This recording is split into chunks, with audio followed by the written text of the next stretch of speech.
ঈদের দিন আমাদের পিকনিক সবাই মিলে শুরু করলাম। প্রথমে শুরু হলো আমাদের বাছা কোটার পর্ব। এখানে আমাদের প্রত্যেকে আমাদের সাথে হাত মেলালো। আমি এখন ভান্ডারকুলা আছি। তারপরে এই আমাদের মশলা, এই হলো আমাদের কড়াই আর রান্নার চুলা। যদিও একটু ছোটো ছিল, পরে ঠিক করে নেওয়া হলো। রসুন, পেঁয়াজ এগুলো সব ঠিক করলাম, মানে কুচি করলাম আর কি। এরপর এক এক করে শুরু হলো আমাদের রান্নার প্রসেস। প্রথমে সব কিছু একসাথে নিয়ে এটা ব্লেন্ড করে নেওয়া হলো ঘরের ভিতর থেকে। দেওয়া হলো অল্প একটু জল। এই আমাদের বিনু মশাই যে অবস্থান করে আছে আমাদের ওখানে, ব্লেন্ড করার পরে এরকম দেখালো। এবার শুরু হলো কড়াইতে তাপ দেওয়া।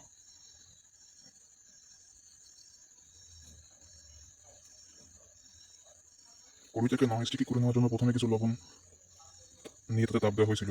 এভাবে চললো। এরপর শুরু হলো আমাদের ডিম। ডিম ভাজা কমপ্লিট। এগুলো আমাদের মশলা। এই মশলা কষানো হয়ে গেল। এবার দেওয়া হবে এতে ডিম। ডিম রান্না শেষ। এরপর দ্রুত দ্রুত করে সব কিছু রান্না করা হয়ে গেল। মাংসের জন্য মশলা তৈরি করা হলো। এই হলো আমাদের মাংস, এবং এই আমাদের মাংস কষানো হচ্ছে। রাত অনেক হয়ে গেছে, তাই আজ এই পর্যন্ত।